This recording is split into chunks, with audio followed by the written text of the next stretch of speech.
ભારતનો corona report વિદેશમાં તૈયાર.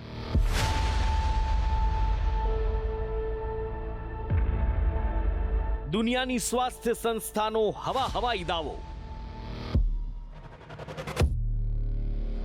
ડબ્લ્યુએચઓની કામગીરી પર ફરી ઉઠ્યા સવાલ. डब्ल्यूएचओ ने जो मेथोडोलॉजी अर्थात जिस प्रकार के तरीके को अपनाया है वो गलत है.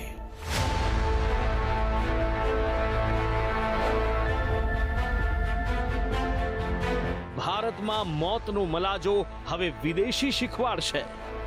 तो मेरा ये मानना है कि ये डेटा ठीक नहीं है. तो डब्ल्यूएचओ का जो डेटा वो प्रोजेक्शन है उसमें कोई सच नहीं है.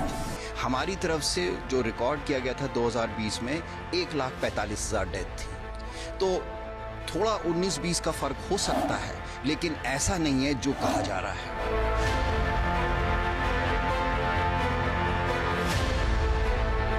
ડબ્લ્યુએચઓની એન્ટ્રી દેશની રાજનીતિમાં ખલબલી. सच्चाई ये है कि उस वक्त बहुत से लोग मरे. तो ये हकीकत है. कम से कम मोदी सरकार हकीकत को जान के सच्चाई को स्वीकार करे.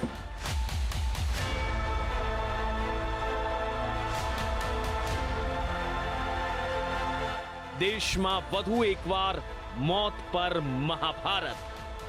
तो मृत्यु के ऊपर लड़ना, मृत्यु के आंकड़ों के ऊपर राजनीति होना, इससे दुखद और कुछ नहीं हो सकता.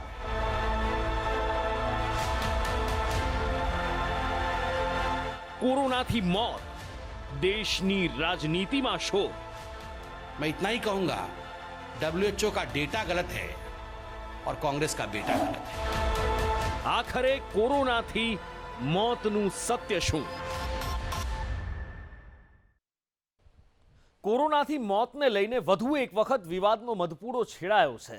પરંતુ આ વખતે વિવાદની આગની આ ચિંગારી દેશમાંથી નહીં પણ વિદેશથી આવી છે. નમસ્કાર, આપ જોઈ રહ્યા છો સંદેશ ન્યૂઝ, તમારી સાથે સત્યની સાથે, સંદેશ વિશેષ સાથે હું છું નુપુર. વિશ્વની સૌથી મોટી સ્વાસ્થ્ય સંસ્થા વર્લ્ડ હેલ્થ ઓર્ગેનાઇઝેશનનો દાવો છે કે દુનિયામાં સૌથી વધુ કોરોનાથી મૃત્યુ ભારતમાં થયા. અને ડબ્લ્યુએચઓનો આ આંકડો ભારત સરકારની આંખમાં સ્વાભાવિક રીતે જ કણાની જેમ ખૂંચે, કારણ કે સરકારના આંકડા કરતાં આ આંકડો 9 ગણો વધારે છે. બીજી બાજુ વિપક્ષને જાણે દોડવું હતું અને ડબ્લ્યુએચઓએ ઢાળ આપી દીધો. સરકાર ડબ્લ્યુએચઓના આ દાવાને પાયાવિહોણો ગણાવી રહી છે અને વિપક્ષ ડબ્લ્યુએચઓના આંકડાના આધારે સરકાર પર નિશાન સાધી રહ્યા છે. ત્યારે એક દેશવાસી તરીકે સવાલ થવો સ્વાભાવિક છે કે આખરે કોરોનાથી થયેલા આ મૃત્યુનું સત્ય શું છે?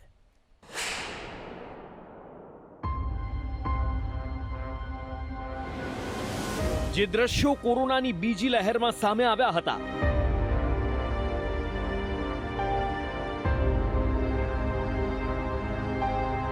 જે સવાલો કોરોનાની બીજી લહેર બાદ ઉઠ્યા હતા, જે મુદ્દો સુપ્રીમ કોર્ટ સુધી પહોંચ્યો હતો, જે આરોપ અત્યાર સુધી વિપક્ષી પાર્ટી લગાવતી હતી, એ આરોપ હવે વિશ્વ સ્વાસ્થ્ય સંગઠન જેવા મોટા સંગઠને પોતાના રિપોર્ટમાં આંકડાની શકલમાં રજૂ કર્યા છે. મુદ્દો દેશમાં કોરોનાથી થયેલા મોતનો છે.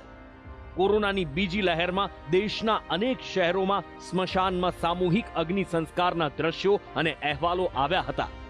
ત્યારે વિપક્ષી નેતાઓએ આરોપ લગાવ્યા હતા કે સરકાર મોતના અસલ આંકડા છુપાવી રહી છે.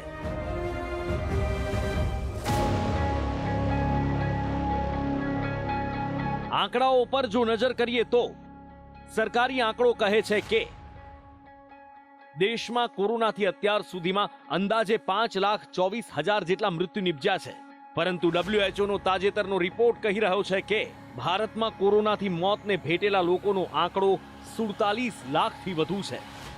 એટલે કે ભારત સરકારના આંકડા કરતા 9 ગણો વધારે છે.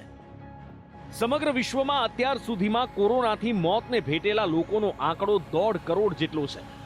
ડબ્લ્યુએચઓનું માનીએ તો આમાંથી 1/3 લોકોના મૃત્યુ માત્ર ભારતમાં જ થયા છે. ત્યારે સ્વાભાવિક છે કે ડબ્લ્યુએચઓનો આ દાવો ભારત સરकारને આંખમાં પડેલા કણાની જેમ ખૂંચે. सबसे पहले मैं कहना चाहूँगा कि भारत ने बहुत टाइम से बार बार वर्ल्ड हेल्थ ऑर्गेनाइजेशन को कहा है कि मॉडलिंग के बेस के ऊपर, अजम्पशंस के बेस के ऊपर भारत की मोर्टेलिटी को काउंट करना और एक्सेसिव मोर्टेलिटी का जो रूप दिखाया जा रहा है वो गलत है। हम डिसअपॉइंट हुए हैं WHO के स्टैंड से।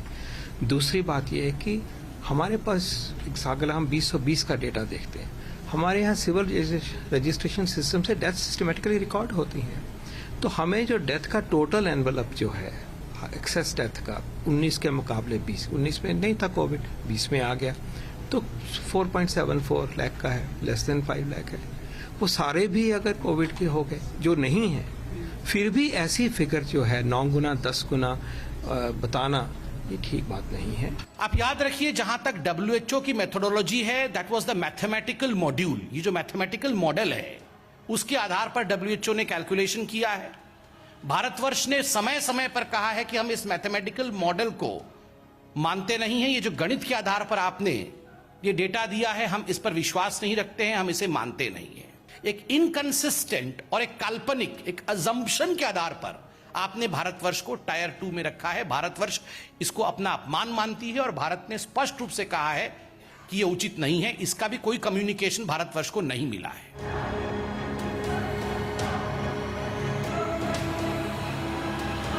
એટલું જ નહીં, સરકારે WHO દાવાને ખોટો સાબિત કરવા માટે 1 2 નહીં પરંતુ 4 કારણ આપ્યા છે। સરકારનું કહેવું છે કે 4 महत्वपूर्ण ऐसे कदम हैं जिनको लेकर हमें लगता है WHO ने जो डाटा रिलीज किया है वो गलत है। Number 1, flawed methodology. WHO ने जो मेथोडोलॉजी अर्थात जिस प्रकार के तरीके को अपनाया है वो गलत है। दूसरा, inaccuracy in sourcing of data. ये जो सोर्स ऑफ डाटा होता है उसकी एक्यूरेसी होनी चाहिए और WHO ने खुद माना है कि अनवेरिफाइड सोर्सेस से उन्होंने डेटा इकट्ठा किया है। तीसरा विषय है इनकंसिस्टेंसीज इन क्राइटेरिया। किन क्राइटेरियाज के आधार पर भारतवर्ष को टायर 2 देश में रखा गया है यह भी सटीक रूप से पता नहीं चलता है। और अंत में यूज ऑफ अजम्पशंस अर्थात काल्पनिक तरीके से डेटा का मंथन करना और भारतवर्ष को टायर 2 देश में रखना, इन सब विषयों पर भारतवर्ष ने समय समय पर WHO से वार्तालाप किया है और अपने विषय को बताया है कि हम इससे सहमत नहीं हैं, हम असहमत हैं।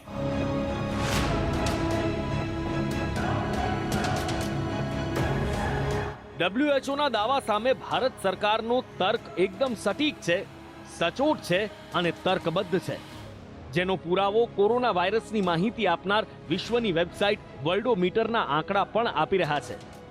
આ વેબસાઇટ પર દુનિયામાં અત્યાર સુધીમાં કુલ મોતનો આંકડો 62,72,000 દર્શાવવામાં આવ્યો છે।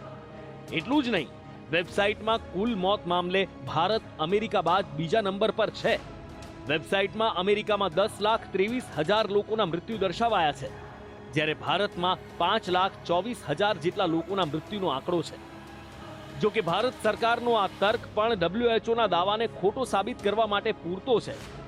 સરકારનું કહેવું છે કે ભારત સરકાર મૃતકોના પરિવારને 4 લાખ રૂપિયાની સહાય આપી રહી છે, પરંતુ સહાય માટેની અરજીનો આંકડો પણ WHO આંકડા સાથે મેચ નથી થતો। जो कॉम्पेंसेशन सरकार ने घोषणा की, उस कॉम्पेंसेशन को मांगने के लिए भी इतने लोग नहीं आए जितनी संख्या WHO ने बताया है। अर्थात किसी की मृत्यु हुई है, भारत सरकार ने कॉम्पेंसेशन घोषणा की है, तो कॉम्पेंसेशन मांगने के लिए तो आवश्यक रूप से जिनकी मृत्यु हुई है उनके परिवार के लोग आएंगे, मगर वह संख्या भी कम है बनिस्बत जो WHO ने बताया है। જો કે હકીકત એ પણ છે કે દેશમાં અનેક સંગઠન અને વિપક્ષી પાર્ટી કોરોનાથી થયેલા મૃત્યુના સરકારી આંકડા પર સવાલ ઉઠાવતા રહ્યા છે, પરંતુ આંકડામાં જમીન આસમાનનું આ અંતર માનવા માટે સરકાર જ નહીં, દેશના નિષ્ણાત ડોક્ટર્સ પણ તૈયાર નથી। तो मेरा ये मानना है कि ये डेटा ठीक नहीं है और इसके 3 कारण हैं।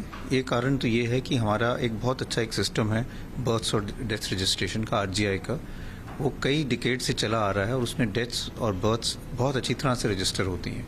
अगर हम वो डेटा भी देखें तो उससे इतनी ज़्यादा एक्सेसिव डेथ्स नहीं है। जब आपके पास रोबस्ट ऑथेंटिक डेटा नहीं है तो आपकी मॉडलिंग जो है वो ठीक नहीं हो सकती। और तीसरा कारण ये है कि India has a very liberal policy कि जिनको भी कोविड डेथ्स हुई हैं उनको हम कॉम्पनसेशन दे रहे हैं। भारत सरकार ओपनली कॉम्पनसेशन दे रही है, इसलिए अगर किसी की भी कोविड के कारण डेथ हुई होती तो वो ज़रूर आगे आके कॉम्पनसेशन लेते, उनके फैमिली मेम्बर्स आते। अगर उस नंबर को भी हम देखें तो भी वो जो नंबर WHO दिखा रहा है उससे कई गुना कम है।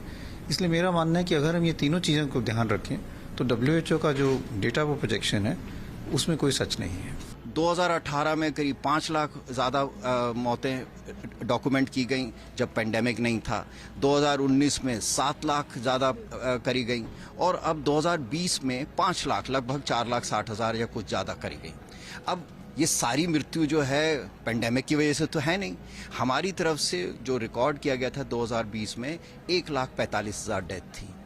तो थोड़ा 19-20 का फर्क हो सकता है, लेकिन ऐसा नहीं है जो कहा जा रहा है। હકીકત એ પણ છે કે કોરોનાથી થયેલા મૃત્યુના વળતર મામલે સુપ્રીમ કોર્ટ તરફથી રાજ્ય સરકારને ફટકાર પણ લગાવવામાં આવી હતી। કોર્ટે પણ કહ્યું હતું કે મૃત્યુના સરકારી આંકડા 100% સાચા નથી, એટલા માટે વળતરની અરજી રદ કરતા પહેલા સરકાર વિચાર કરે। પહેલા સુપ્રીમ કોર્ટની ટિપ્પણી અને હવે WHO નો રિપોર્ટ। વિપક્ષને સરકાર પર પ્રહાર કરવા માટે બે હથિયાર મળી ગયા અને આ મોકાનો ફાયદો ઉઠાવતા કોંગ્રેસના નેતા રાહુલ ગાંધીએ ટ્વીટ કર્યું કે કોરોના મહામારીના કારણે 47 લાખ ભારતીયોના મૃત્યુ થયા છે, 4,80,000 નહીં જે સરકાર દાવો કરી રહી છે। વિજ્ઞાન ખોટું નથી બોલતું। वर्ल्ड हेल्थ ऑर्गेनाइजेशन खुद ये कह रहा है कि जो आंकड़े भारत सरकार ने दी है या बताई है उससे 10 गुना ज्यादा लोगों का डेथ हुआ है। सच्चाई ये है कि उस वक्त बहुत से लोग मरे, इसीलिए तो लोगों को गाड़ने के लिए जगह नहीं मिला, जलाने के लिए लकड़ी नहीं मिली। कई लोग गंगा नदी में ऐसा ही फेंक दिए, कई नदियों में फेंक दिए। तो ये हकीकत है। कम से कम मोदी सरकार हकीकत को जान के सच्चाई को स्वीकार करे। आज हालात ये हो गए कि WHO ने, विश्व स्वास्थ्य संगठन ने, जिसकी विश्वसनीयता है पूरी दुनिया में, उसने भारत के कोविड के डेथ्स के आंकड़ों को दुनिया में दूसरा सबसे झूठा माना। तो ये एक अच्छा विषय नहीं है, ये हर हिंदुस्तानी के लिए शर्म का विषय है। हम इसको ये नहीं कह रहे कि बहुत बड़ी बात है मोदी जी, हम तो कह रहे हैं कि ये 47 लाख लोगों की डेथ हुई है। आप अगर इस आंकड़े को नहीं मानते हो तो बेटर लॉजिक दीजिए। જો કે કોંગ્રેસના આરોપોને ભાજપે ફગાવતા કહ્યું કે પીએમ મોદીને નીચા દેખાડવા માટે કોંગ્રેસ દેશની ગરિમાને ઠેસ પહોંચાડવાનું કામ કરી રહી છે। एक भी मृत्यु होती है तो वो दुखद होता है, एक भी मृत्यु होती है तो उसकी भरपाई नहीं हो सकती है। तो मृत्यु के ऊपर लड़ना, मृत्यु के आंकड़ों के ऊपर राजनीति होना, इससे दुखद और कुछ नहीं हो सकता है। WHO को आंकड़ों को लेकर Rahul Gandhi was the first person in India to tweet. उन्होंने राजनीति की है। राहुल गांधी जी कहते हैं science doesn't lie, Modi does. Modi ji को नीचा दिखाने का ये जो प्रयास राहुल गांधी का है, ये कोई आज का नहीं है। 2014 से ही निरंतर मोदी जी को नीचे दिखाने के प्रयास में, हमेशा भारतवर्ष को नीचे दिखाने में राहुल गांधी सफल रहे हैं। चाहे सर्जिकल स्ट्राइक का विषय हो, चाहे अन्य महत्वपूर्ण विषय हो, सभी विषयों पर जिस प्रकार से राहुल गांधी ने समय समय पर मोदी जी और भारतीय जनता पार्टी पे आक्रमण करते हुए भारत को नीचा दिखाया है, यह बहुत ही दुखद है। પરંતુ અહીં સવાલ એ થાય કે દરેક મુદ્દા પર રાજનીતિ કેમ જરૂરી છે? શું હવે મૃત્યુ પર મલાજો રાખતા આપણને વિદેશીઓ શીખવાડશે? ભારતના નિષ્ણાતો કહી રહ્યા છે કે જન્મ અને મૃત્યુની નોંધણી માટે ભારતની વ્યવસ્થા સુંદર છે, તો કોરોનાથી મૃત્યુને લઈને સવાલ શા માટે? અને એ પણ એ સંસ્થાના આંકડા પર કે જેની કોરોના મામલે છેલ્લા 2 વર્ષથી ભૂમિકાને લઈને અનેક વખત સવાલો ઉઠતા આવ્યા છે। ચીન કે જ્યાંથી વાયરસ દુનિયાભરમાં ફેલાયો, તેના પર WHOના આશીર્વાદ જોવા મળે છે અને એટલા માટે જ WHO અમેરિકાના નિશાને પણ આવ્યું છે। આવી સંસ્થાના આંકડા પર વિશ્વાસ કરીને રાજકીય રોટલા શેકવા કેટલા યોગ્ય? હા, માની લઈએ કે સરકારી આંકડા 100% સાચા નથી. આ આંકડા પર આપણને વિશ્વાસ નથી. પરંતુ એક વિચાર તો કરો, ક્યાં 5,24,000 અને ક્યાં 47 લાખ? આટલો તફાવત હોઈ શકે ખરા?